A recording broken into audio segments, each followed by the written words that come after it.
In 1998, Keith Raniere and Nancy Salzman founded NXIVM, a personal development company that promised success, self-discovery, and a total overhaul of its members' lives. 20 years later, the curtain fell.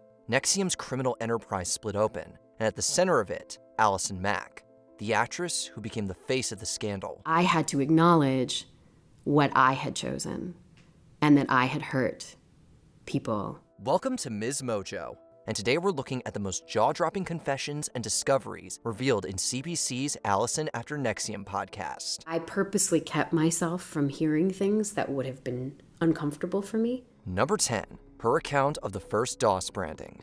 The podcast offers a raw and candid recounting of the infamous DOS, Dominus Obsequious Sororium branding ceremony. I think Nikki was talking to him, but we're just we're part of a sorority, I think is what we said. And we want to do this as part of our sorority initiation. While the branding itself was known, her internal state, feeling a powerful yet terrifying sense of commitment and initiation, is revealed in new detail. She describes the branding as a harrowing event that Keith Raniere had masterfully framed as a profound spiritual rite of passage, illustrating the depth of manipulation and control she was under. My body was like shaking in shock, obviously my body was still trembling.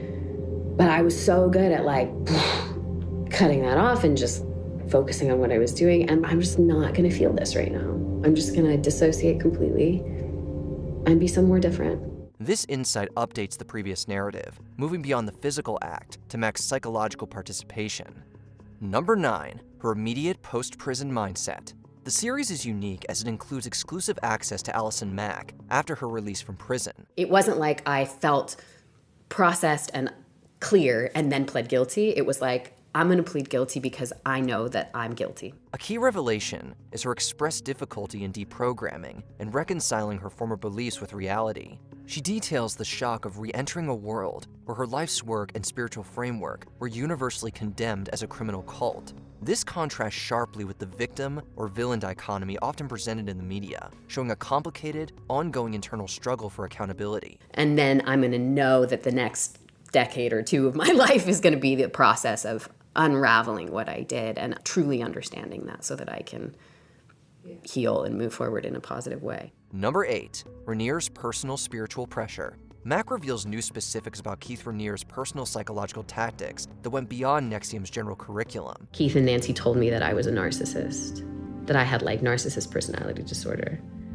And I was appalled, I was I don't want to be that. I don't want to have that. So I was what do I need to do to get myself around that? And so I was basically whatever Keith said, I was I'll do because I need to fix myself. She describes how Raniere would often weaponize her desire for self-improvement, her limited experience on intimacy and relationships, along with her acting career struggles, convincing her that extreme devotion, like founding DOS, as well as physical submission, were the only path to true spiritual and professional fulfillment. This personal insight reveals the individualized manipulation that cemented her role as a key enforcer. In my head, I'm going, this is weird, and then in my head, I'm also saying, but that's just how dysfunctional you are, because this is the safest man that you could be with. Number 7, her Hollywood recruitment tactics.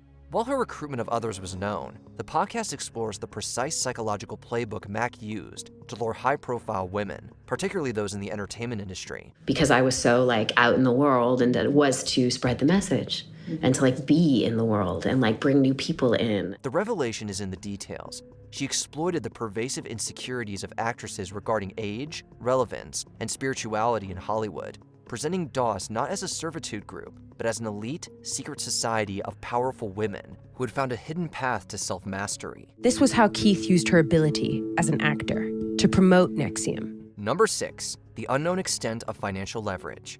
The podcast offers deeper insight into the financial mechanisms of control centered on the collateral system. So I came up with collateral that was really intense.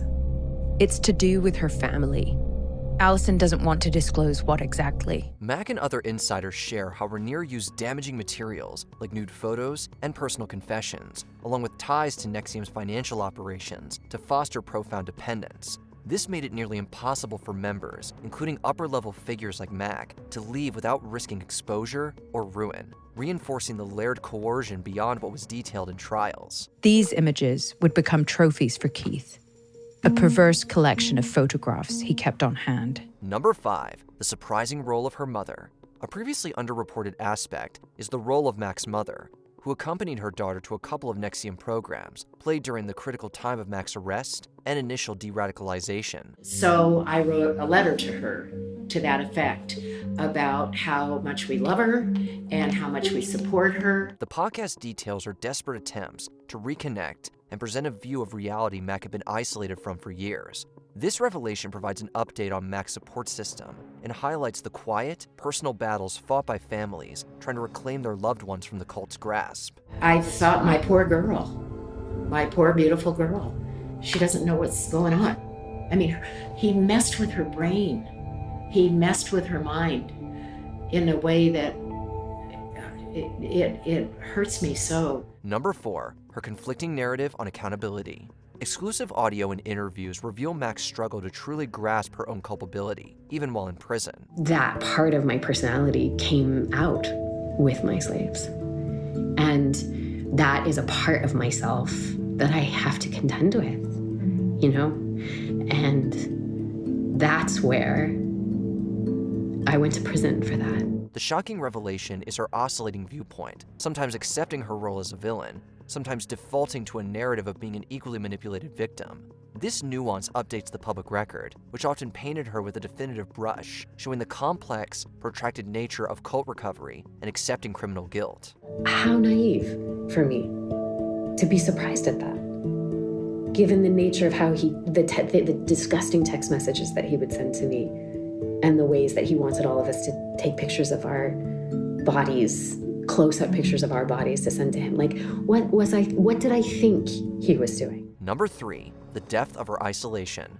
Mack provides new personal accounts of the intense isolation she endured as part of the master-slave structure. Somehow, somebody, I can't even remember who put it in my head, that I needed to move to Albany full-time. While the dynamic was known, the podcast reveals the extent of her mandated separation from non-NXIVM contacts, including family and old friends, through relocation to Albany and immersion in Raniere's world. This deliberate tactic ensured her total dependence on him for validation and purpose, amplifying the control. The stuff that I knew about Danny's group or Nikki's group or whatever was like strategically told to me in order to leverage that information so that I would change my behavior or do something different in my group. Number 2, the inner workings of the DOS hierarchy. The podcast offers a much more granular view of how the DOS structure functioned day to day, revealing new details about the constant, grueling requirements placed on first-line slaves. I always had to text my schedule for the next day to Keith, asking permission if that schedule was suitable for him. And part of that was I would write down everything I was going to do and at what time I was going to do it, and then how it related to a character trait that I was trying to build in myself. Mack shares specific demands, including daily readings and check-ins, designed to keep members in a perpetual state of stress and vigilance. This demonstrates that the pressure was unrelenting, even after the initial branding, confirming the system was built for chronic emotional exhaustion and subservience. Part of the commitment was that, like, you had to love your master beyond everything, in the face of everything, and part of how you did that was, like, every morning you meditated on the goodness of your master. Before we continue, be sure to subscribe to our channel and ring the bell to get notified about our latest videos. You have the option to be notified for occasional videos or all of them. If you're on your phone, make sure you go into your settings and switch on notifications. Number 1, her genuine belief in DOS is good.